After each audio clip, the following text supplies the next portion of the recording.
Hello, I will talk about chess. Chess is an abstract strategic board game and a sport designed for two players.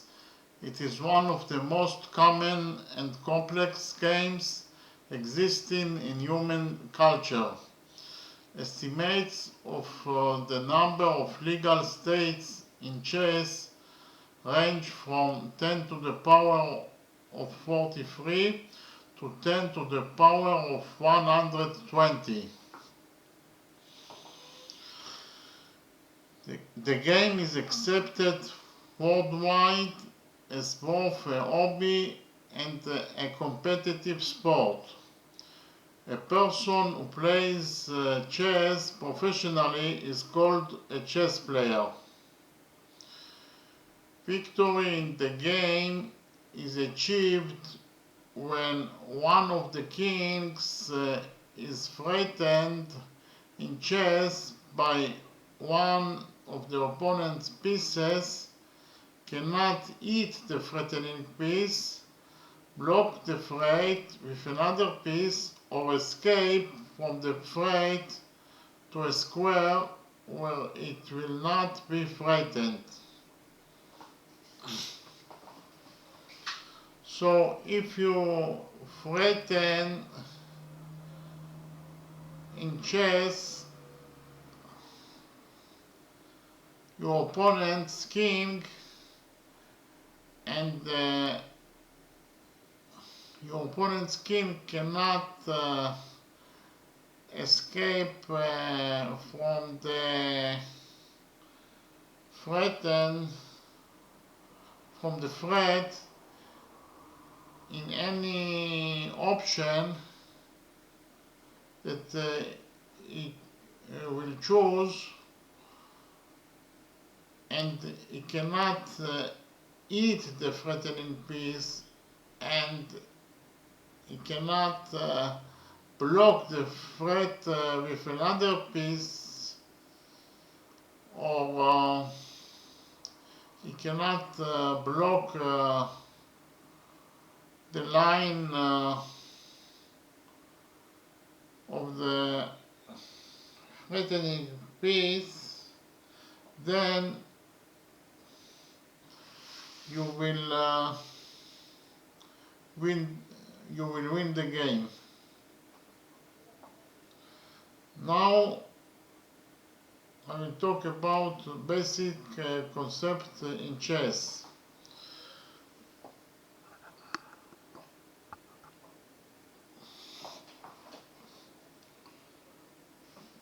The chessboard is divided into 64 squares with 8 rows numbered from 1 to 8.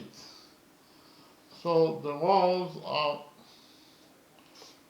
1, 2, row number 3, 4, 5, 6, 7, and 8. And 8 columns marked with the letters A to H. So this is column A, column B, C, D, E, F, G, and column H. Okay?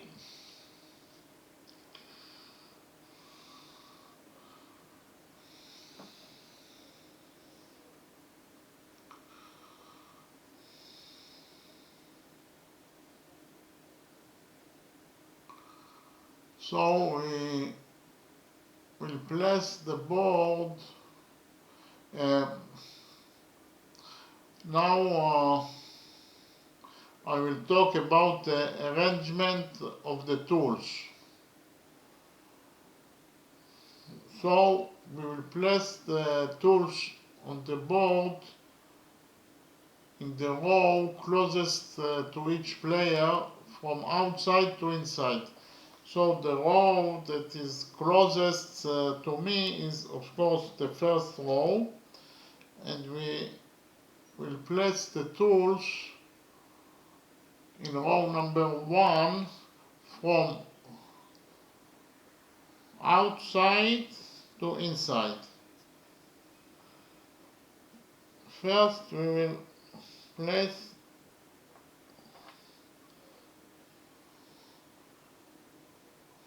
two hooks. This is the hooks. We'll place them in the outermost squares. Then we will place the knights. Those are the knights. We'll place them here, and then two bishops. Those are the bishops.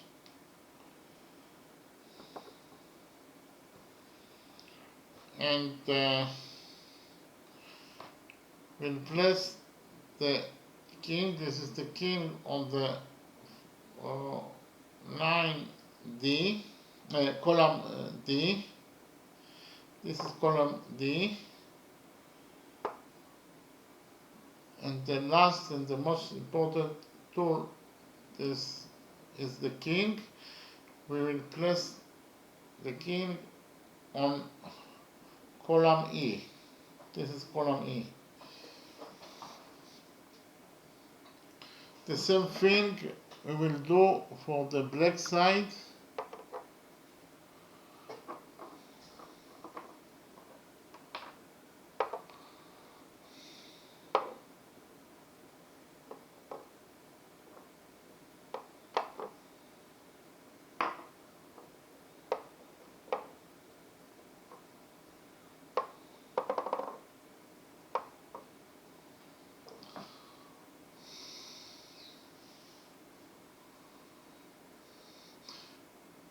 In the second row on each side, so the second row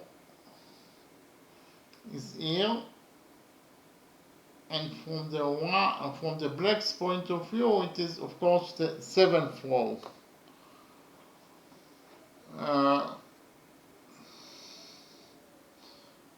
We should place the pawns. So those are the pawns. We should place them for the entire width of the row on all 8 squares. Okay, like this.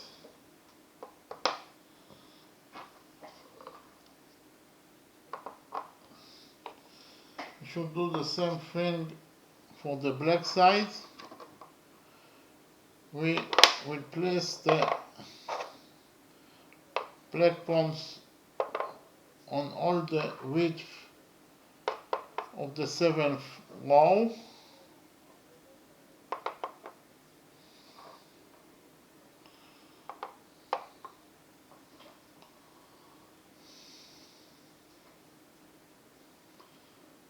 So this is the position of the beginning of the game of chess. Okay,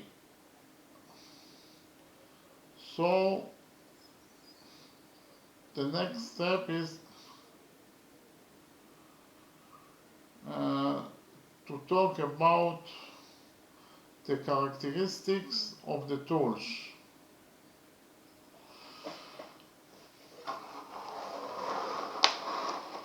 First of all, we will talk about the most important tool on the board.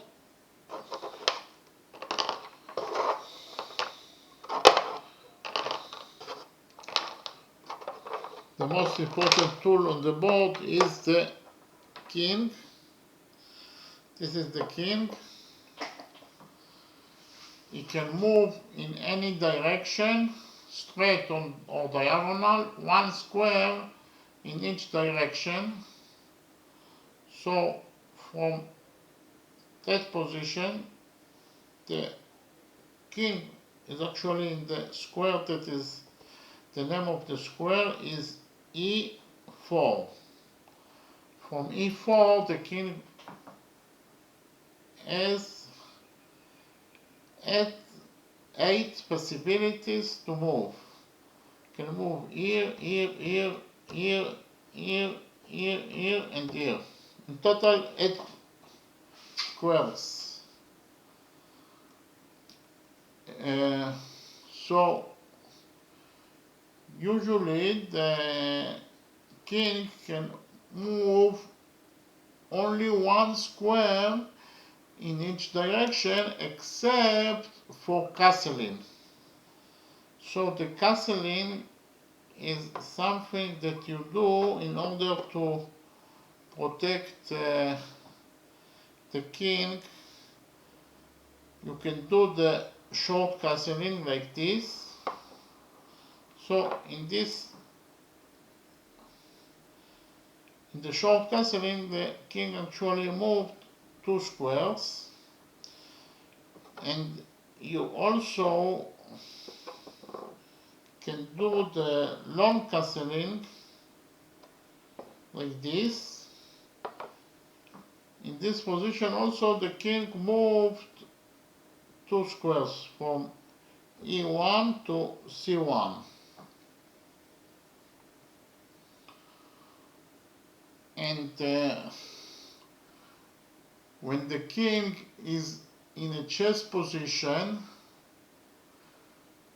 that is in a position where the opponent can hit him in the next turn, the threatened player must change this position by moving the king to a square that is not threatened, or by blocking the attack line of the threatening piece, or by beating the threatening piece. Okay? In order to win the game, the player must reach a position where his opponent cannot rescue his king from the threat of chase. He also cannot eat the threatening piece, and he also cannot block the threat with his own piece. The state is called mat. So, in the case that you threaten the opponent's king and he cannot rescue, the opponent cannot rescue his king with, for example, by moving with the king to another square that is not threatened, or he cannot also block the threatening line, and he cannot also take the piece that threatens the king. In this situation, you are the winner of the game. Okay? Despite its value as the most important tool, the king's movement is relatively limited. Unlike the other tools, it is not possible to evaluate the king with points for tools, with points for changing tools, because the king is not a tool that can be given up. Okay, so the rule of the chess is that you cannot give up on your king, because it is the most important tool on the board. Okay, but in terms of its value, in the sense of the balance of forces and its tactical abilities, in the game it is estimated at about 2.5 points.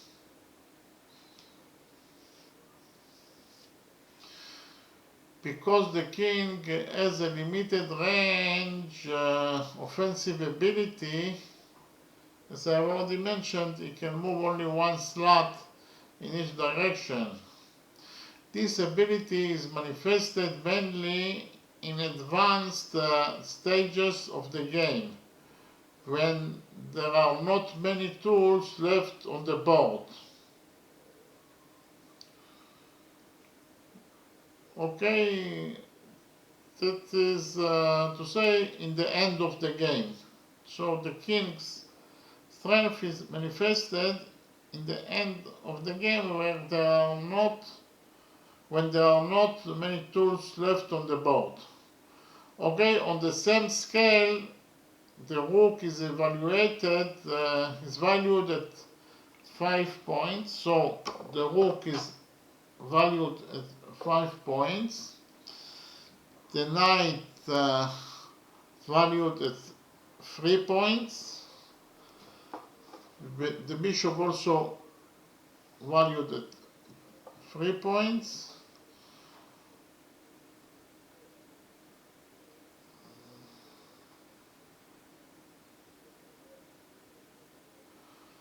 Okay, we finished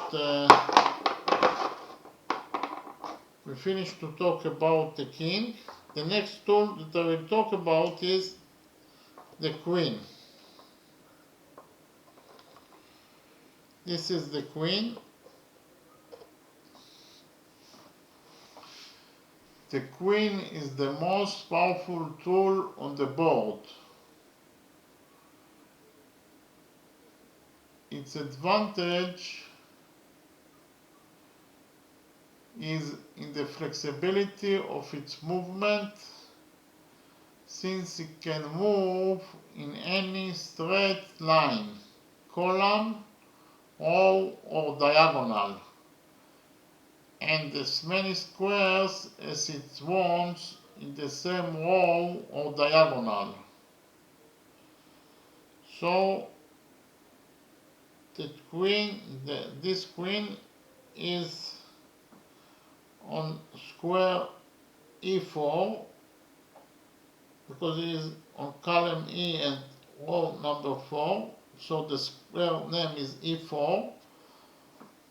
From E4 you can move to any square on the diagonal that starts this diagonal that starts from edge 1 and ends at A8, and he also can move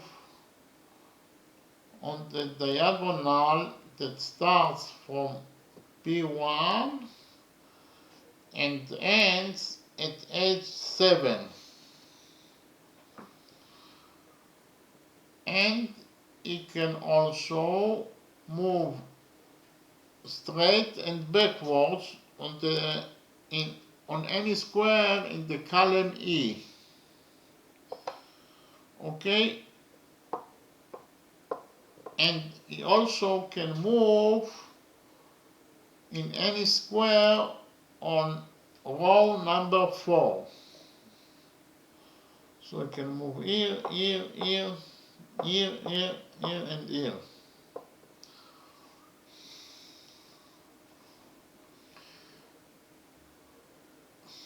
It is customary to estimate the queen at about 9 points. Okay, we finished to talk about the queen. Now the next tool that we'll talk about is the rook. The rook can only move along the columns or rows.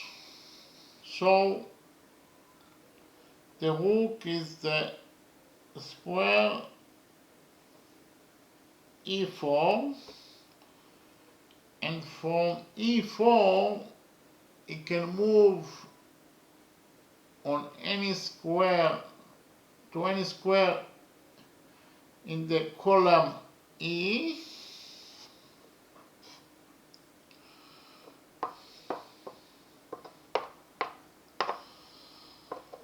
or he also can move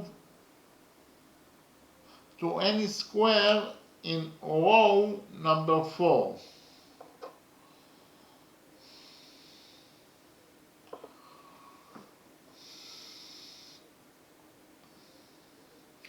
The rooks are usually more effective when they support each other and work as a pair.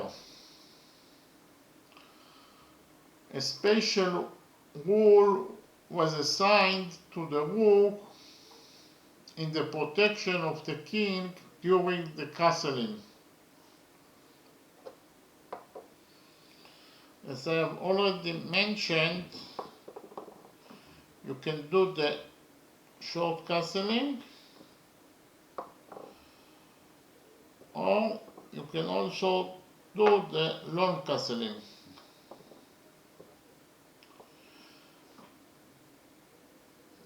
The aim of the castling is actually to protect the king, because usually when he is in the center of the actually is in the center of the columns, yes, he can be attacked easily by other tools of the opponent, so it is usually safe to do the castling in order to protect the king. And short castling is safer than the long castling. Okay, so we finished to talk about the rook. Now I will talk about the bishop. The bishop can only move diagonally. So the bishop that is placed on the square E4 can move to any square on the diagonal that starts from edge 1 and ends on A8 from any square in the diagonal from A8 to edge 1, and he also can move to any square in the diagonal that starts from B1 and ends in H7.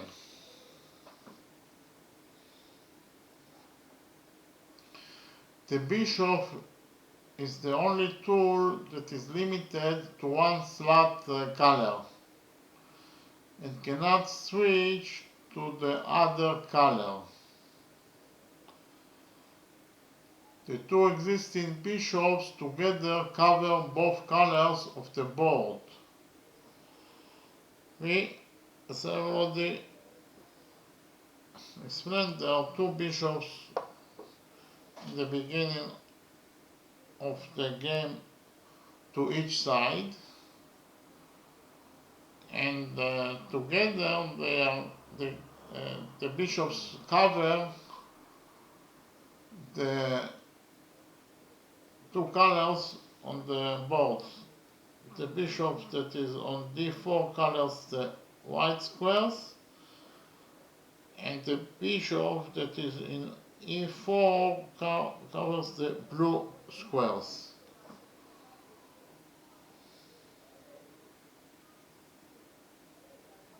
So in the event that one bishop is lost, part of the control over the board is lost. So if your opponent eats this bishop and you're left with only one bishop, that this bishop can control only on the black squares.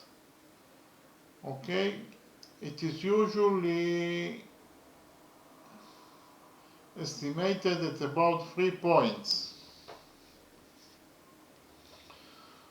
But with the development of modern chess engines, it has been proven that its value in the relative majority of position is estimated at 3.25.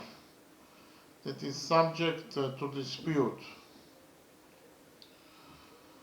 There is also a slight advantage to the player who has two bishops against a knight and a bishop, or against two knights. So, the side that has two bishops has advantage on the side that has a bishop and a knight, or two bishops, or two knights. So the side that is has two bishops has advantage on the side that has bishop and knight, or two knights. Okay. Now I will talk about the knight. This is the knight. The knight has a special movement that combines straight and diagonal movement. Alternatively, its movement can be described as a letter L rotated in different directions. So, we can describe, I can explain the movement of the knight as 2 steps down and 1 step to the right, like this, or 2 steps down and 1 step to the left side, like this, or 2 steps up and 1 step to the right side, or 2 steps up and 1 step to the left side, or 2 steps to the right side and 1 step to the up side, or 2 steps to the right side and 1 step down, and 2 steps to the left side and 1 step up, or 2 steps to the left side and 1 step down, like this. Okay.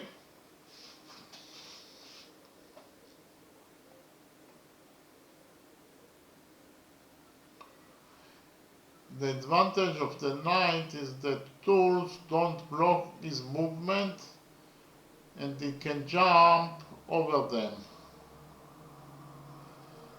The knight is especially effective in closed situations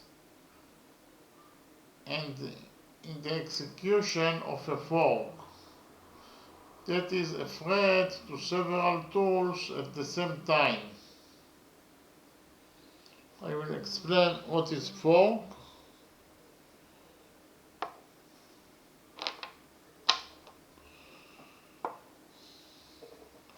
In this situation, the white knight actually threatens to eat the black pawn, and he also threatens to eat the black rook. Okay?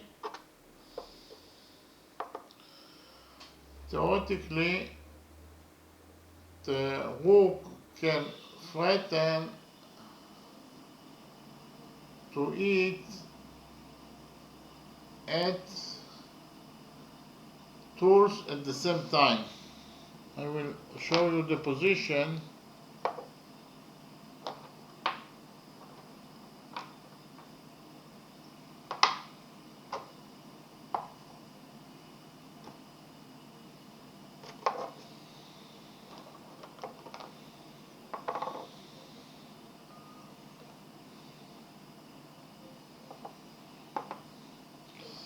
So in this position, the white knight threatens to eat all the black tools on the board. He threatens on these two knights. He also threatens these two pawns, and he also threatens those two pawns. He threatens to eat the knight. He threatens to eat the rook. He threatens to eat this knight, and he also threatens to eat this rook, this bishop.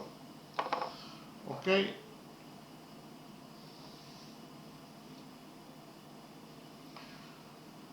The knight usually estimated about 3 points and slightly less than the bishop, because as I already explained to you, the bishop is evaluated at 3.25 points.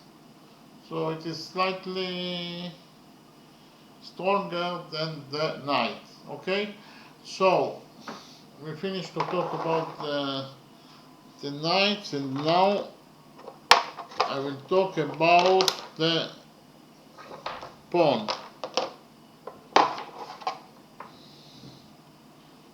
Those are the pawns.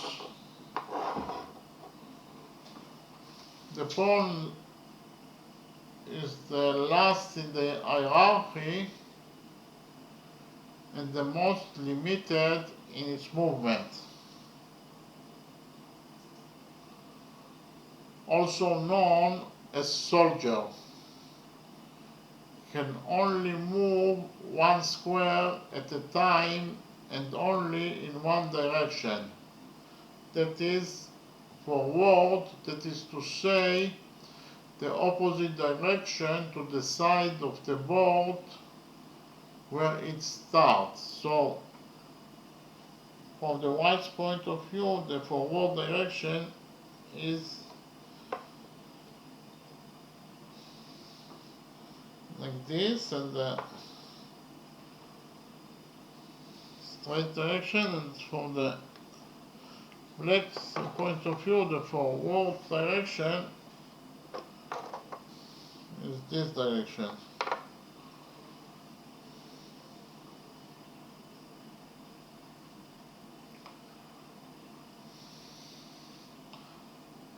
So, actually,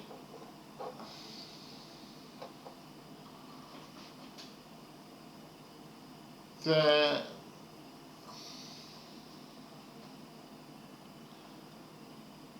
ability of the pawn to move only forward, that means that he will be stuck when the square in front of it is occupied by another piece. So in this position, for example, no one can move because the white pawns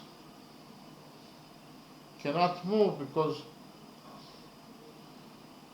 the square that they could move to it is occupied by the black pawn. And the black pawn or the black pawns cannot move also, because the place they could move to it is occupied by the white pawns. So the pawns are stuck because the square that they could move to it is occupied by another tool. It be the same thing can apply to this situation. The white pawns cannot move because the place that they could move to it is occupied by the knight or by the rook.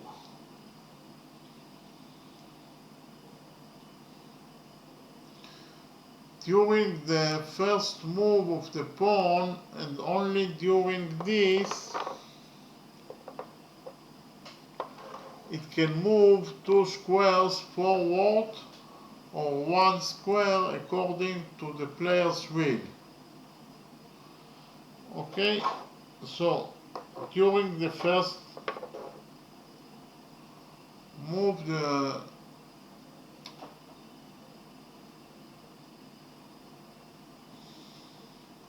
during the first move of the pawn, the white pawns are in the second row, and from the second row they can do move of 2 steps forward.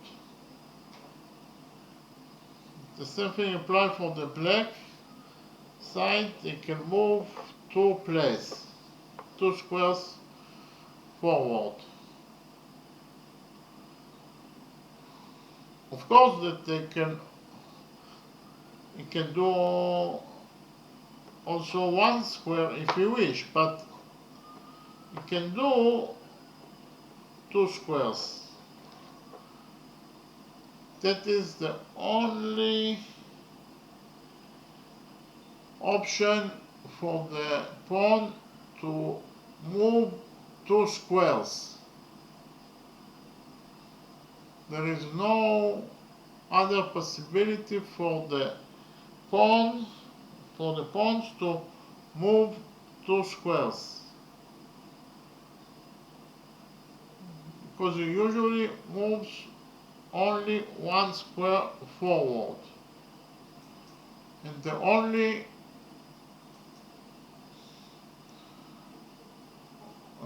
option to move 2 squares is in the beginning of the game, when the white pawns on the second row, or when the black pawns on the 7th row. Okay.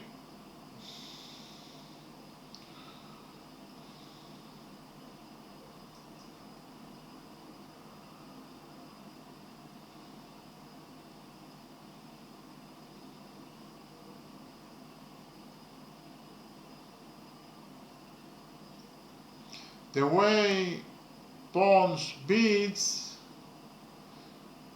is different from his usual way of moving, by moving 1 square diagonally only in the direction of his progress. So the way that the pawn beats is actually by moving forward diagonally.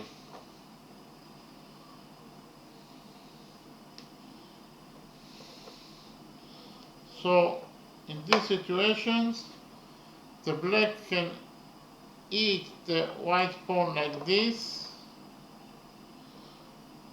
or like this, and also the white can eat the black pawns like this,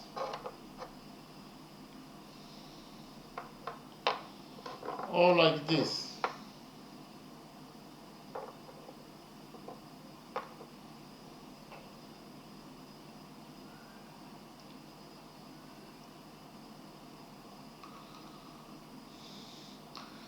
Despite being a weak tool to its limited movement, pawn have an advantage over the other pieces. If it reaches the last row of the board, it becomes any other piece except for the king of the same color, according to the player's choice. So, if for example the white does that move and reaches to the 8th row of the board, he will replace the pawn to any other tool. He can replace the pawn to a queen, to a rook, a bishop, or a knight.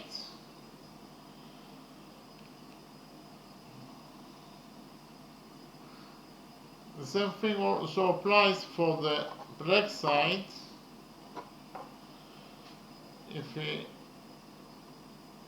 moves to the first row, then you can change the pawn to any other tool, for example to a rook, and then if the second black pawn reaches to the first row, then you can replace it to any other tool, for example to a queen. And also, if the white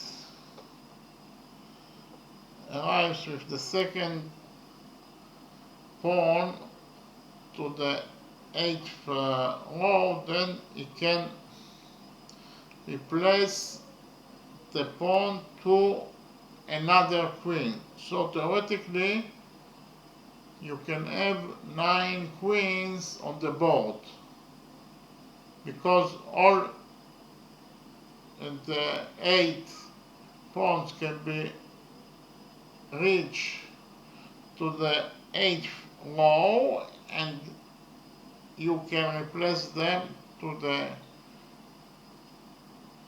queen, the 8 queens. And if you have the queen from the beginning of the game, in total you can have theoretically 8 queens on the row at the same time, and queens on the board at the same time. 9 queens on the board at the same time. The queen that you left, that you started the game with, and also the 8th pawn that arrived to the 8th row and became queens. So in total, theoretically, you can have 9 queens on the board at the same time. So this situation is called crowning. It is customary to estimate the pawn in 1 point.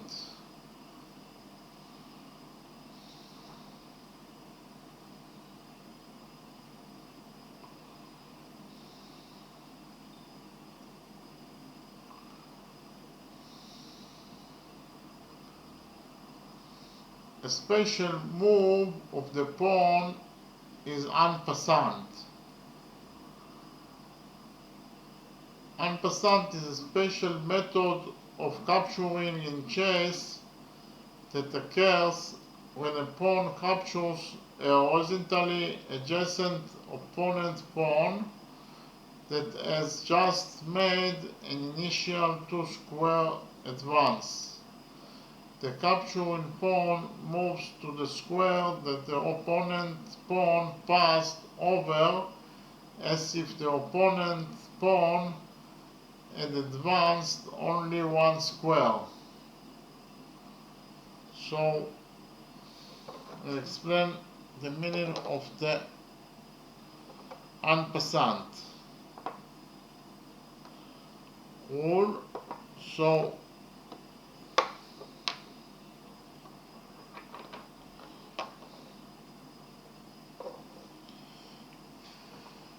if the white side moves 2 squares forward with his pawn,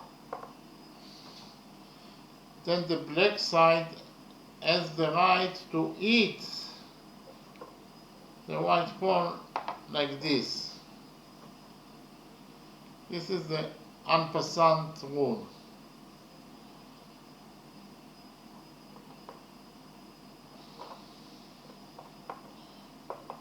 Or in this situation, if the white moves 2 squares,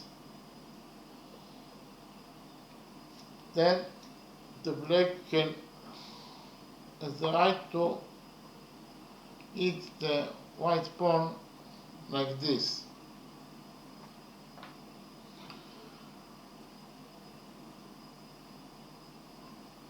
The rule ensures that the pawn cannot use its 2-square move to safely skip past an opponent's pawn.